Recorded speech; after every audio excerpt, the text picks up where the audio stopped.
semua yang mata kelas ini? Teknik lingkungan kelas apa nih? Kelas A ya? Ini ada berapa orang? Totalnya itu Prof 40, Banyak ya. iya, 42 40. Prof. Tapi kan lintas ini kan beberapa apa lab ya atau beberapa subkonsentrasi ya ada dari Telkom ya. Biasanya gitu Iya, kan? ada Ah, Prof. ya, jadi nanti tugasnya ya, tugas itu adalah nanti bikin eh, PPT atau presentasi nanti untuk proyek-proyek atau apa ya,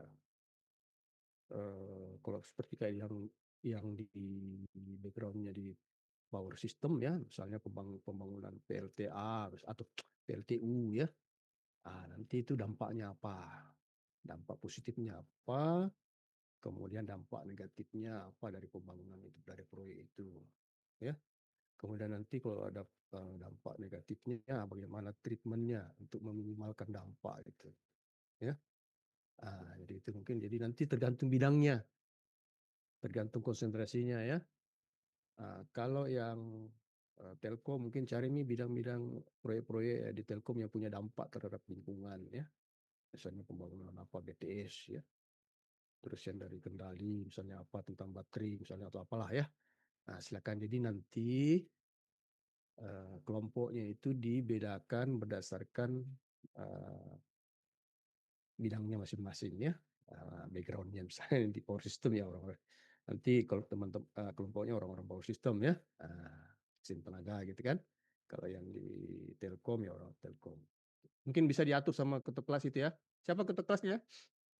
Iya, Ada ada tadi Prof. Saya Prof atas Ikhwan nama, ya. iya Prof.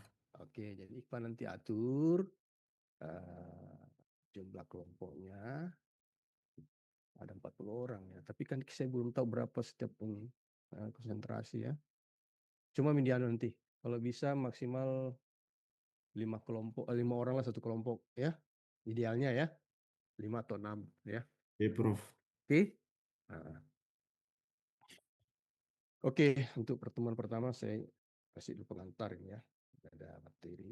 Saya sudah share juga tadi kepada ke ketua kelas ya.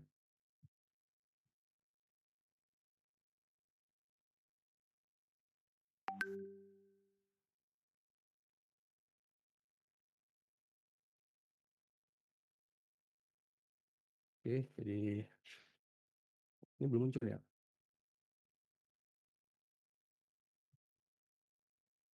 Oke, ini pengantar ya teknik lingkungan.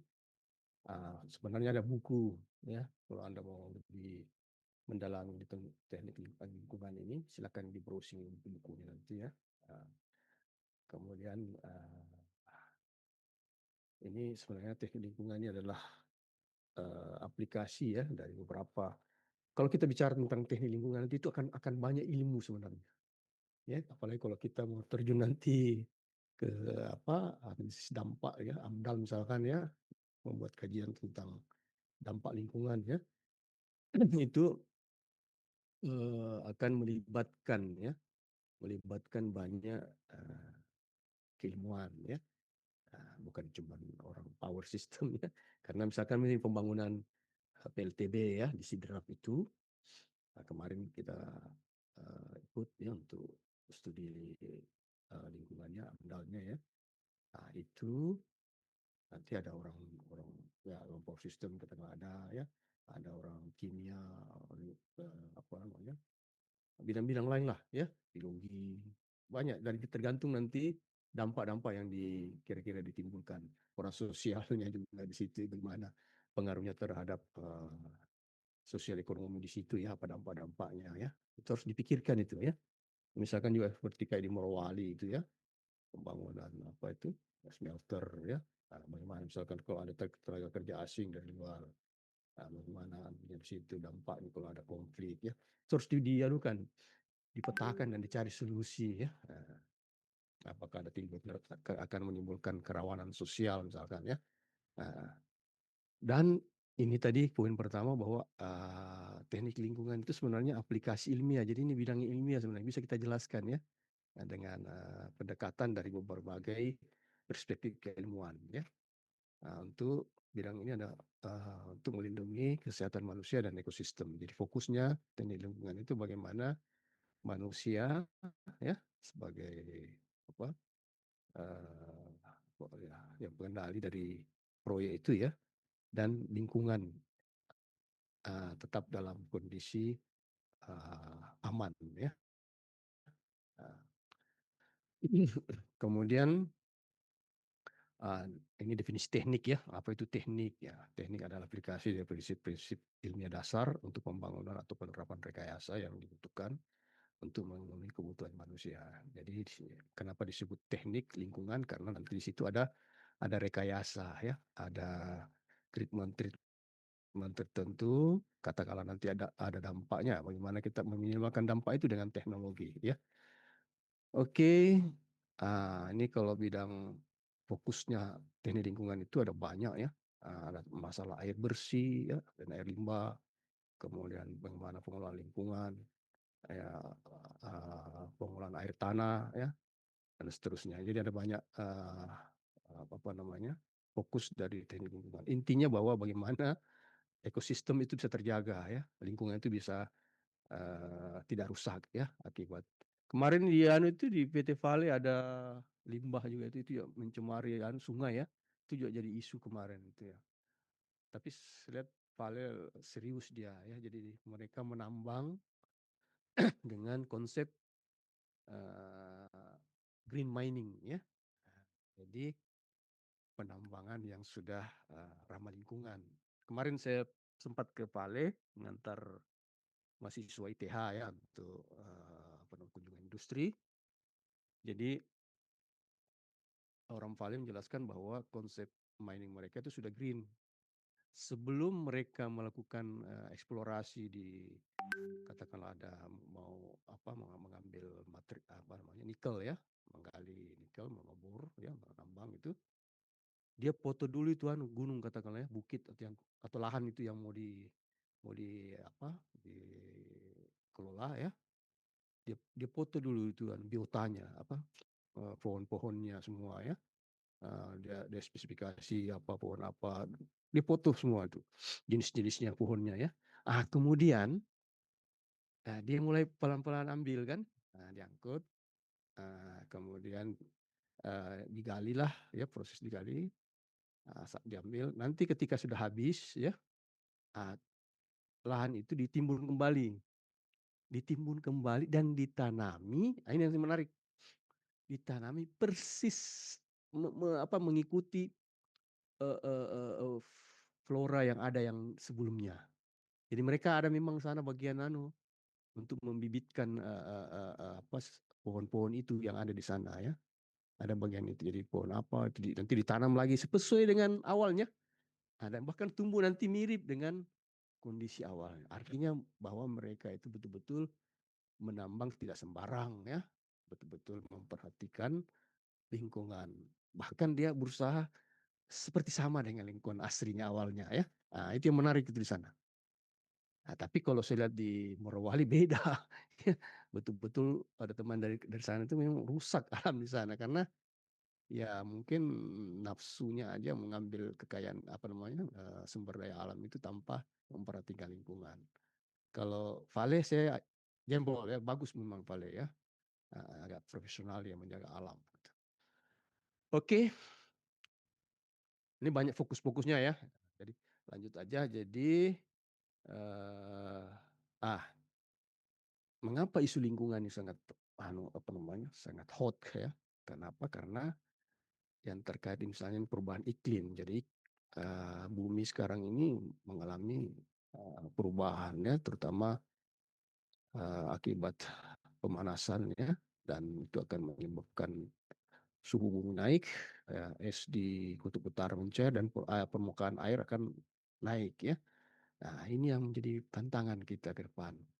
Kalau kita manusia di muka bumi tidak melakukan perbaikan lingkungannya, maka ya akan banyak daratan yang akan tenggelam nanti ya.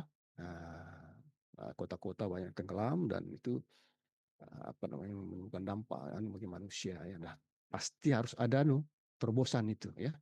Makanya dalam sektor energi ya dikembangkanlah energi renewable energi ya. Jadi yang ramah lingkungan seperti PLTS ya, PLTB, tenaga ombak laut apa semua ya. Nah, itu sebenarnya bagian dari untuk apa ini mengantisipasi perubahan iklim ya. Ini globalisasi uh, UN Millennium Development Goal, jadi ada masalah air. Air juga ini isu yang utama ke depannya. Ini isu utama. Kenapa? Karena nanti air itu lebih mahal nanti daripada BBM. Bahkan disinyalir banyak perang nanti juga karena penguasaan air ini. Jadi hati-hati nih air ini ya. Jadi isu yang manu ke depan. Walaupun juga sekarang banyak teknologi, ada pengembangan, saya kemarin nonton apa itu ya, sudah ada teknologi yang bisa mengubah air air laut itu jadi air minum kan. Itu juga menarik tuh. Artinya manusia juga berusaha mencari terobosan-terobosan ya. Oke. Saya relax aja dah ya. Jadi banyak aturan-aturan regulasi nih ya untuk pengelolaan lingkungan.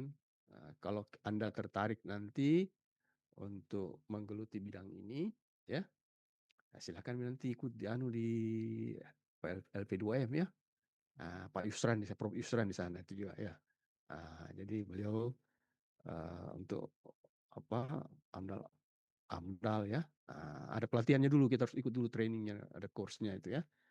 Baru kita nanti bisa ikut kalau ada. Tapi bidang kita apa? Keilmuan kita hanya di bidang power system ya, sesuai dengan bidang kita ya.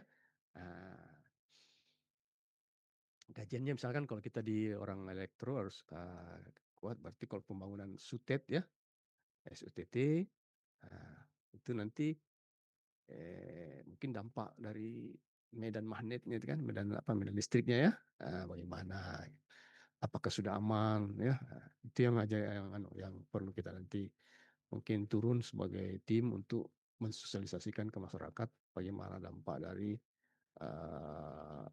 apa medan medan listrik itu ya, apakah masih aman atau tidak ya, itu perlu kita yakinkan ke masyarakat itu ya. Jadi aturan-aturannya banyak.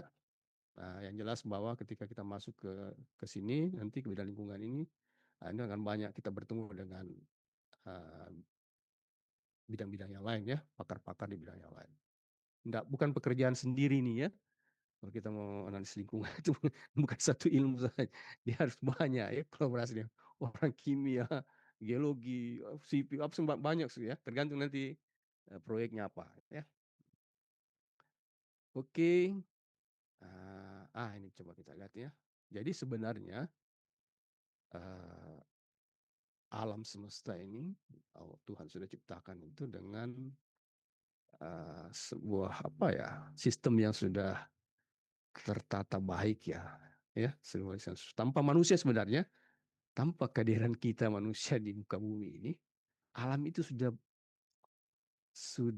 apa, ada siklusnya memang dia ya. Dan itu justru kehadiran manusia itu banyak mengganggu siklus itu ya. Misalnya kalau air ya, siklus air ya.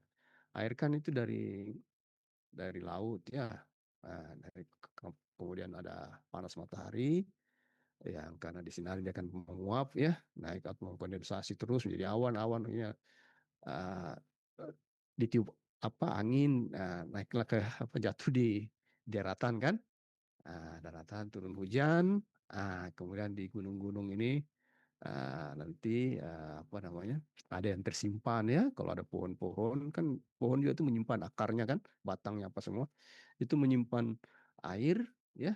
Tapi ada juga yang disalurkan langsung ke sungai ya, ngalir ke sungai dan kembali lagi ke laut. Itu siklusnya terus gitu ya, siklusnya. Nah, manusia datang dengan bikin proyek-proyek, dibikin apa ya, perkebunan yang apa semua di gunung ya, sehingga nanti ketika ada hujan, yang apa berubah di sini? Apa yang berubah?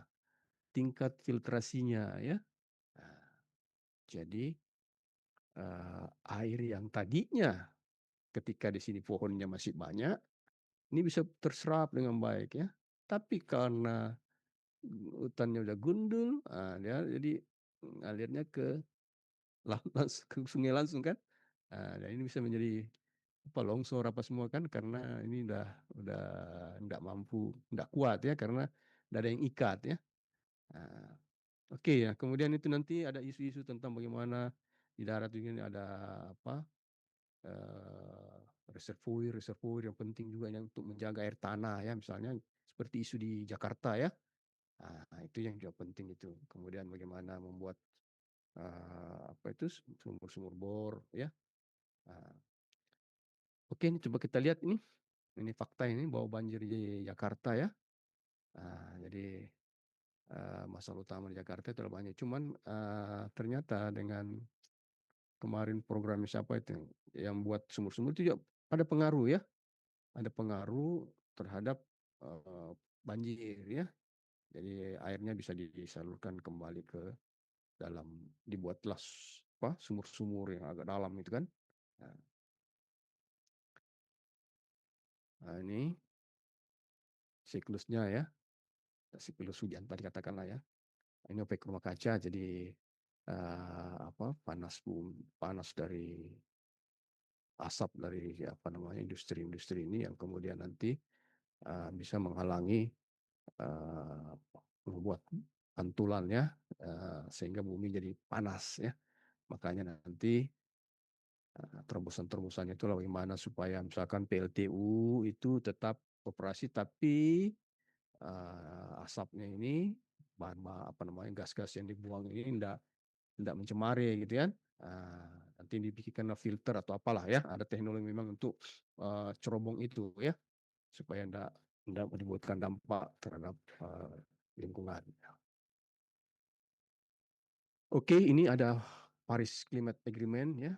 Jadi 190 negara ya, ini, bersepakat untuk, bagaimana menjaga lingkungan bumi ya, termasuk Indonesia ya. Jadi di sini di bidang, energi, terutama kita di elektro ini adalah clean technology ya. Salah satunya ini adalah bagaimana, mengembangkan renewable energy. Di Indonesia ini pemerintah kita targetnya di 2025 ini sektor renewable energy itu, naik ya, diharapkan 23%, tapi target ini belum tercapai ya. Eee, jadi butuh, pengembangan teknologi di bidang renewable energy. Kita mencegah jangan terlalu banyak menggunakan, apa, bahan bakar minyak ya. Itu kita kurangi pelan-pelan sehingga nanti, pengembangan katakanlah kendaraan kita banyak nanti ke listrik ya, mobil listrik ya, atau motor listrik ya. Semuanya nanti moda moda transportasi mungkin akan diubah menjadi listrik ya. Nah ini menarik ini. Jadi negara kita ini, punya potensi yang luar biasa sekali untuk pengembangan green energy ya, ini di sektor energi ini. Jadi untuk, ocean ya, jadi laut, di laut ini apa, sumber energinya sangat besar ya, heeh.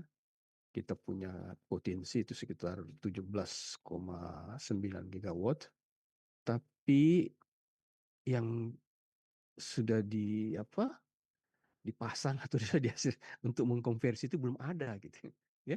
Jadi kita punya laut di Indonesia ini 2/3 luas, negara kita kan laut ya. Tapi ini nggak ada nih, belum ada pengembangan. Ini tanggung jawab Anda nanti nih ya, bagaimana bisa energi di laut itu bisa kita, explore lebih jauh dan kita bisa manfaatkan gitu kan. Kemudian geotermal juga ini, panas bumi ya, kita jadi apa namanya, jalur, gunung berapi ya, ada 2 dari ya, apa ini, Asia ya dengan di Pasifik sana ya, ada jalur itu, jalur termal, tapi baru terpasang sekitar 0,44%, masih sedikit ya. Kemudian bioenergi ya, ini sudah 0,42 juga masih sedikit ya, baru 0,% ya. Wind di Sidrap sudah ada ya dengan Tolo, Nah, itu skopnya secara potensi masih 0,0 ya. Ini sedikit banget ya. Nah, ini baru ditolok kayak dengan anu ini sidrap ini ya. Kemudian yang besar ya, mungkin ada tempat lain yang masih kecil-kecil gitu. Potensial ya untuk hidro, tenaga air. Nah, kita punya potensi 75 gigawatt, tapi yang baru dikembangkan itu sekitar 0,2 gigawatt atau 1,23%, masih kecil sekali. Nah, dan terakhir solar, potensinya sangat besar, 207,8 gigawatt. Sedangkan yang baru kita pasang sekitar 0,092 gigawatt peak ya, atau sebesar 0,02% gigawatt. Masih sangat kecil, potensinya besar tapi yang kita kembangkan masih sedikit. Artinya apa? Ya, engineer di apa kampus belum banyak terutama yang foreign power ini ya, belum banyak menghasilkan apa namanya terobosan-terobosan ini untuk pengembangan energi kita ya. Kita masih tergantung dengan apa batu bara kah, gas atau apa ya, uh, pembangkit-pembangkit fuel itu ya. Uh, jadi tanggung jawab kita ini bagaimana kita bisa mengembangkan ini. Oke, tapi tadi kalau terkait dengan bidang kita ini, bagi nanti pengembangan ini, pengembangan pot energi ini, itu juga nanti ada dampak tuh ya. Sisi positifnya pasti adalah ya untuk penyediaan energi ya. Tapi dalam proyeknya nanti ini ada dampak-dampak gitu ya. Nah, sehingga itu yang perlu kita minimalkan ya. Nah, misalkan kalau win ya PLTB, PLTB ini apa? Dia kan baling-baling berputar tuh ya. Nah, nanti kalau orang-orang Greenpeace itu yang lingkungan tuh ya, itu protes kok di Eropa itu banyak-banyak yang mereka protes terhadap apa nih wind turbine ini karena banyak membunuh katanya apa burung-burung ya. Nah, jadi kalau burung-burung itu bermigrasi kan dari suatu tempat, nah kalau dia melewati wind farm itu dia bisa ada yang mati karena apa kena dengan baling-balingnya itu kan. Jadi ini ada dampak-dampak. Nah, mungkin itu harus perlu nanti terobosan-terobosan ya. Nah, bagaimana? Kemudian ada juga kalau wind farm ini kita pasang di dekat-dekat perumahan ini ada namanya efek shadow. Itu bikin pusing orang loh. Jadi maksudnya efek shadow itu misalnya ada baling-baling ya di sinari matahari, itu kan ada bayang-bayangnya tuh, ya, bayang-bayangnya. Jadi bayang-bayangnya itu kadang ada, kadang tidak ada kan, gitu. Tergantung dia apa dengan matahari kan. Ah itu ternyata bisa membuat penyakit gitu kalau dalam waktu lama ya. Nah, orang bisa pusing gitu ya. Nah, jadi ada banyak anunya, banyak dampak-dampaknya gitu sebenarnya. Sehingga nanti ya butuh kajian gitu ya. Nah, mungkin lokasi wind turbine itu jangan dekat sekali dengan perumahan ya, penduduk gitu ya.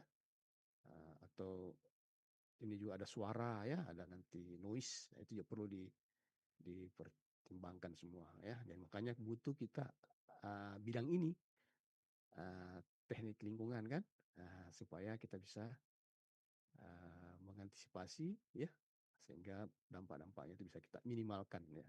Kalau kita tidak bisa hilangkan, mungkin kita minimalkan. Oke, mungkin sampai situ ya. Ada yang ingin diskusi? Jadi untuk kesempatan pertemuan ke depan ya, kita masih diskusi aja langsung. Tapi mungkin ada grup kah? Grup mata kuliah kita ini? Ada Iya, ya? ada, Prof. Nanti ketua kelas share di situ pembagian kelompoknya berdasarkan bidangnya masing-masing ya. Masih sama ya. Kalau power semua ya, telkom semua gitu kan. Nah, kendali ya. Nanti bagi situ nanti kemudian kita tentukan siapa yang duluan maju ya. Kelompok satu ini dulu ya. Kita urus saja ya kelompok satu duluan maju. Iya, Prof. Nah, Jadi minggu nah, depan ini mulai nih presentasi, Prof. mulai presentasi ya. Jadi Iya, penilaian betul. saya itu bagaimana keaktifannya ya, yang menyajikan dan kemudian bertanya kalau ada pertanyaan ya. Saya catat semua tuh siapa yang aktif. Oke, jadi saya ulang lagi presentasinya cari proyek ya sesuai dengan bidangnya masing-masing yang di situ nanti ada dampak positif dari proyek itu apa saja jelaskan semua kan. Kemudian nanti dampak negatifnya dari kehadiran proyek itu. Misalkan nanti ada apa kemacetan misalkan kalau ada material di bawah kan. Misalkan kalau kayak pembangunan PLTB kan pasti ada diangkat anunya itu apa wind farm-nya kan, baling-balingnya apa semua. Nah, itu perlu treatment ya, bagaimana caranya mengatur transportasi itu. Mungkin diangkutnya pada malam hari atau gimana. Nah, itu yang perlu Anda jelaskan nanti semua ya. Dampak-dampak negatifnya, kemudian bagaimana mengantisipasinya. Oke, mungkin gitu aja ya. Ya. Oke, kalau tidak ada pertanyaan sampai ketemu di Bisa bertanya Pak. silakan, silakan. Siapa itu? Iya, Hmm, sebelumnya saya Pak Nur Hidayat. Nur Hidayat ya. Eh, mungkin bisa bertanya sini Pak. Iya, silakan. Terkait penggunaan energi baru terbarukan di Indonesia kan disinggung tadi terkait Mm-mm. ilmu lingkungan. Bagaimana Ya. nantinya ini energi yang dipakai kayak PLTU kan segala macam sudah banyak yang merusak Hmm. terkait lingkungan di Indonesia kayak pembangunannya, emisi karbonnya segala macam dan wacananya kan di Indonesia yang saya ketahui itu Pak 2060 ada wacana terkait NEO, Hmm. uh, not zero emission. Nah, Hmm. ini mungkin dari yang kita paparkan yang paling berpotensi di Indonesia dan paling minimal itu kurang dampak buruknya lah Mm-mm. dari tingkatan-tingkatan seperti misalnya geothermal, bioenergi, hydro dan solar PV yang mana menurutnya di sini nantinya bakal ke potensi yang dimiliki sama sumber dayanya di Indonesia maksudnya yang mana paling berpotensi lah dipakai oleh pemerintah saat ini dan mungkin yang kita ketahui Pak soal regulasi pemerintah dan kebijakan pemerintah langkahnya seperti apa untuk realisasikan itu not zero emission karena banyak yang saya lihat ini aturannya tumpang tindih Hmm. terkait hal Betul, tersebut. betul. Menarik pertanyaannya. Siapa tadi? Nur Hidayat ya? Nur Hidayat. Mantap ya. Jadi kira-kira dari semua potensi ini yang kita miliki di bangsa kita ini, negara kita ini kan, kira-kira mana yang uh, dalam skop Indonesia ini yang cocok kita kembangkan, dieksplor lebih jauh ya. Ah, mana kira-kira terkait juga dengan ketersediaan SDM kita ya. Jadi kalau pertanyaan seperti itu sebenarnya ya, semua ini punya potensi untuk dikembangkan ya.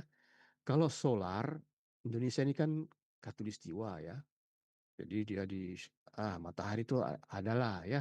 Walaupun dalam musim-musim tertentu belum tentu mungkin faktor hujan ya, musim hujan, tapi secara overall matahari ada ya. Nah, jadi sebenarnya ini peluangnya untuk dikembangkan ini ya. Cuman kendalanya ini kalau pengembangan solar cell Indonesia itu dalam pembuatan apa namanya material ya itu tidak tidak apa namanya industrinya tidak berkembang itu sehingga kalau kita mau mengembangkan ini selalunya diimpor-impor aja ya modul-modulnya itu diimpor dari luar apa semua ya. Jadi kalau mau kita kembangkan solar PV ini maka yang kita perlu bangun sebenarnya adalah industri dulu, industri materialnya ya harus ada komponennya semua ya disiapkan ya. Barulah kemudian nanti kita bisa produksi sendiri karena selama eh, eh, eh, LTS-nya atau PV-nya itu kita beli dari luar, kita jadi pasar aja nanti ya. Jadi jadi tidak ada jalan lain kita harus mengembangkan ini material untuk pembuatan PLTS ya. Jadi harus ada industri yang mungkin ada komponen yang siapkan apa gitu kan, nanti digabung gitu. Ada inverter, ada khusus apa ya baterai ya. Jadi ini harus ada kepedulian pemerintah di sini untuk mengembangkan. Yang saya sedih karena memang bangsa kita ini memang kesannya di skenario kan jadi pasar saja ya. Ada kemarin tidak tahu hoax atau tidak ya. Ada yang di Aceh itu menemukan apa pupuk atau apalah gitu ya, sawahnya terus ditangkap atau apa ya. Jadi itu kan gimana ya? Kelihatannya memang bangsa kita ini disetting untuk jadi pasar dan itu harus kita rombak ya. Tidak bisa kita jadi mandiri energi kalau kita tidak bisa buat sendiri. Jadi harus ada pelan-pelan usaha untuk bisa bikin PLT sendiri ya, secara mandiri murah ya dan bagus itu pelan-pelan ya. Sama dengan India lah. India itu dia buat apa namanya mobilnya ya. Kalau kita lihat tampangnya jelek banget, tapi mereka orang India tuh bangga loh pakai mobilnya begitu ya. Nah, jadi kesadaran itu yang perlu dibangun dulu. Kemudian ini jadi solar, oke. Nah, kemudian kalau saya ditanya, semuanya ini oke, kita bisa kembangkan. Tapi peluang yang paling besar juga lagi itu adalah di laut. Kenapa? Karena kita ini lautnya luas ya. Nah, di laut ini ada banyak ini potensi di sini.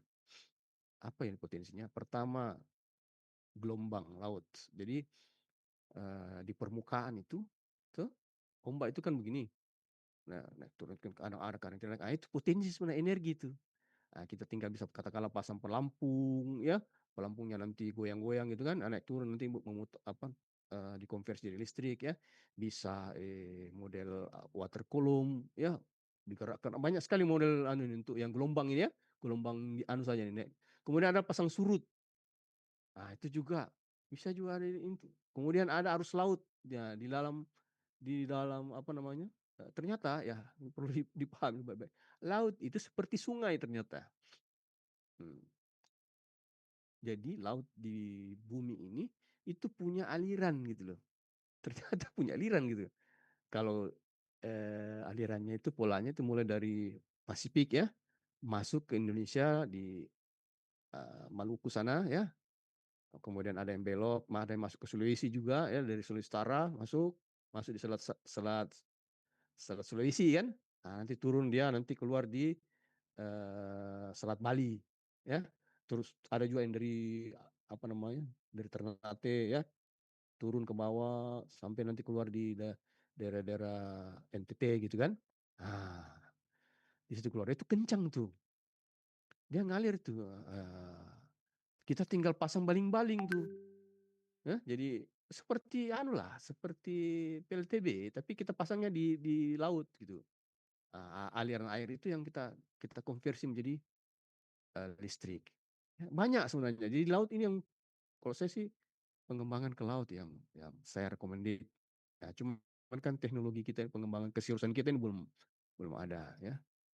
Nah, nanti kita bisa bikin drone di laut juga dengan energi-energi yang ada. Banyak sekali teknologi kalau kita kembangkan. Indonesia kan negara maritim kan. Masa apalagi UNHAS juga ini ya selalu benua maritim kan. Nah, ini yang harus kita kembangkan nih, laut. Nusantara dulu itu jaya dengan Kerajaan Sriwijaya, Majapahit, apa semua. Itu karena dia menguasai laut juga.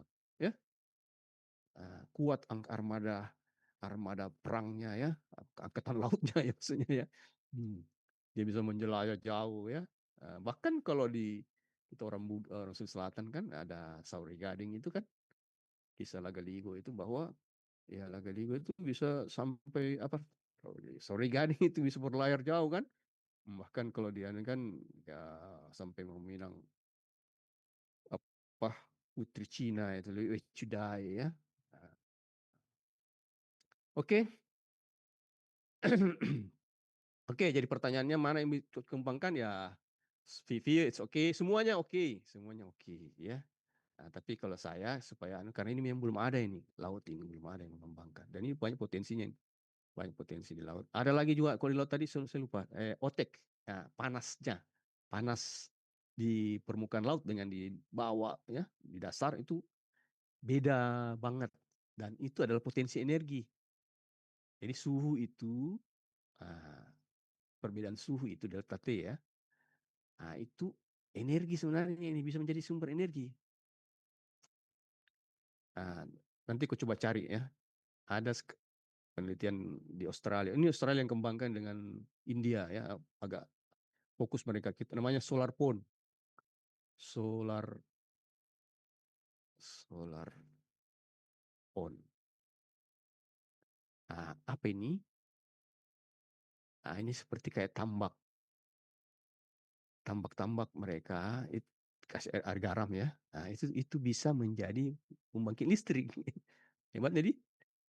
Jadi kenapa? Karena air laut itu air asin ya, itu punya karakteristik dia menyimpan panas gitu karena salinitas ya di permukaan, tapi di bawah, di bagian bawahnya itu suhunya rendah. Nah, dengan memanfaatkan perbedaan suhu antara di atas dan di bawah, permukaan yang panas dan di bawah, itu bisa menghasilkan nanti tekanan. Nah, atau bisa juga secara cepat ada namanya, nanti pernah dengar thermal electric generator TEG. Nah, TEG. Sudah pernah dengar ini? Thermal electric generator. Jadi generator listrik yang prinsipnya berdasarkan thermal, panas gitu kan. Nah, jadi kalau ada perbedaan panas dia bisa menghasilkan listrik. Nah, itu dimanfaatkan sekarang, dikembangkan oleh Australia dan India ya. Ini sayang sekali saudara, banyak sekali yang bisa kita kembangkan ya. Cuman kesadaran kita belum kita masih sibuk skopus gitu loh. Maksudnya kampus kita ini masih sibuk menghasilkan jurnal ya itu aja sih. Enggak fokus ke menghasilkan produk gitu kan. Oke, ada lagi? Ya mungkin kembali lagi Pak, Ya, bahas silakan. Nur yang Hidayat ya. masalah PLTS. Mungkin Ya. bisa menjurus dibahas masalah PLTS Pak. Karena kan Heeh. itu bahan dasarnya PLTS pasir silika yang kacanya Pak, Hmm, yang panelnya. Nah, ya. untuk penggunanya ini yang bahan dasarnya kayak pasir silika, apakah worth it dipakai untuk penggunaan PLTS? Kan di sisi lain ada eksploitasi yang terjadi di situ. Mm-mm. Dan apakah ada penelitian atau data yang pernah kita pelajari atau segala macam yang memang ini penggunaannya pasir silika worth it untuk pembuatan PLTS, yang dimana kalau pasir silika makin dieksploitasi, ya kembali lagi bukan energi baru terbarukan yang di sisi lain kita mau kembangkan energi baru terbarukan, tapi di sisi lain ada eksploitasi lingkungan yang terjadi. Jadi tidak mungkin Ah, ini antara iya. memang output yang dihasilkan Mm-mm. PLTS ya bagus untuk lingkungan segala macam, tidak ada pencemaran udara, tapi Hmm. di sisi lain sumbernya itu mencemari lingkungan sendiri Pak. Jadi Betul. mungkin dari kita Hmm. bagaimana tanggapan terkait hal tersebut, atau ada Hmm. bahan lain selain itu? Bukan cuma bikin apa PLTS ya, artinya semua juga komponen-komponen elektrik itu kan semuanya berasal dari penambangan kan. Nah, jadi kalau kita mau bikin baterai juga, komponen-komponen itu kan kayak kalau baterai apa? Itu kan kalau sekarang lithium ya, itu kan juga di hasil dari eksplorasi alam kan. Nikel ya, baterai nikel ya dari ini alam juga semua kan. Jadi memang pengembangan pengembangan renewable energy juga itu pasti pasti ujungnya juga adalah eksplorasi alam. Nah, makanya kalau kita mau mengembangkan PLTS ini tanpa apa perencanaan yang baik, terus pengawasan lingkungan, itu juga bisa merusak lingkungan. Ya karena material-materialnya ini semua itu dari alam semua diambil. Nah, kalau kita tidak punya kesadaran ya bahwa eh, pengembangan itu juga akan punya dampak sebenarnya, dampak bagi alam. Makanya ilmu atau pemahaman kita tentang bagaimana mengelola alam itu mencari treatment-treatmentnya supaya kalau ada dampaknya bisa kita minimalkan gitu ya. Nah, jadi pengembangan ini juga pasti berdampak ke lingkungan. Hidro ini juga kalau kita mau bikin LTA itu kan pasti ada bendungan kan, dam. Itu juga akan punya dampak-dampak itu terhadap lingkungan. Nah, tapi dengan apa namanya kita berkolaborasi dengan lintas bidang, misalnya ada tadi tentang biologi, kimia, apa semua, kan? Nah itu nanti dampak itu tugas kita bagaimana minimalkan apa treatmentnya, gitu kan? Jadi tetap nanti dia bermanfaat, tapi kalaupun ada dampaknya kita minimalkan gitu. Wind juga nih, wind ini punya dampak nih. Saya cerita tadi misalnya kelelawar dari Sopeng kemana ya, imigrasi, lewat di PLTS Sidrap bisa mati gitu kan. Atau polanya jadi lain nanti arahnya kan. Nggak seperti ini pola biasa. Itu kan punya dampak-dampak itu aja dari kelelawar misalkan ya. Kelelawar kan juga punya peran di alam kan, ada apa istilahnya, ekosistem gitu kan. Ada rantai gitu kan. Kalau itu terganggu kan akan terganggu semuanya. Bioenergi ya ini juga ada ya. Nanti lahan-lahan kita ditanami jarak atau apa semua kan. Dan seterusnya. Jadi memang perlu perencanaan ya. Artinya kita mengambil di alam, maka ada impact-nya pasti. Sesuatu yang alam ini kan sudah punya siklus atau semua sistem yang sudah baik, sudah Allah ciptakan kan. Nah, ketika manusia masuk, itu punya dampak pasti. Cuman karena Allah sudah kasih kita 7 akal, bagaimana kita optimalkan akal kita supaya dampak yang muncul itu kita bisa minimalkan. Sehingga kebermanfaatannya lebih banyak ya dibanding dampaknya. Oke? Nur Hidayat? Ya, Iya. mantap ya. Clear nih kayaknya Pak, tapi mungkin Iya. dari saya ada rujukan tak atau jurnal atau buku yang bisa saya baca tuh Pak untuk komparasi Banyak nih ini lihat sekarang itu tinggal browsing cara di penggunaan Google kan. energi. Iya. Banyak kok. Tinggal tanya juga, manfaatkan AI. Jadi sekarang ini enak belajar karena fasilitasnya sudah lengkap ya. Udah sama kami dulu itu, kalau saya dulu mau buat tugas akhir, saya cari referensi itu sampai ke LMK di Jakarta. Bayangkan. Jadi kami harus ke Jakarta dulu, pergi fotokopi tuh referensi di sana, baru pulang baru bikin tugas akhir. Sampai gitunya dulu. Nah, kalau sekarang enggak, ada semua di internet, bahkan AI sudah lengkap kan. Nanti pakai AI yang pro lah supaya hebatkan tuh. Oke, sama namanya Nurhidayat ya. Iya, aman Manfaatkan Pak. Iya. teknologi sekarang, IT itu luar biasa perkembangannya ya. Iya. Makasih Prof atas jawabannya. Ya, sama-sama. Ada lagi? Nanti kalau sesi diskusi ya banyak aktif ya, supaya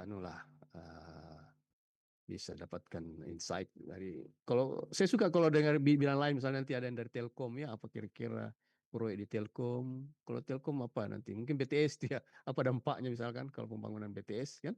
Mungkin di situ ada medan magnet juga, medan listrik ya. Itu yang itu gelombang kan?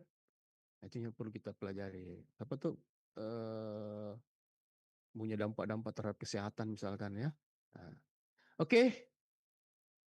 Nggak ada nih bertanya? Kalau nggak ada, mungkin sampai sekian hari ini ya.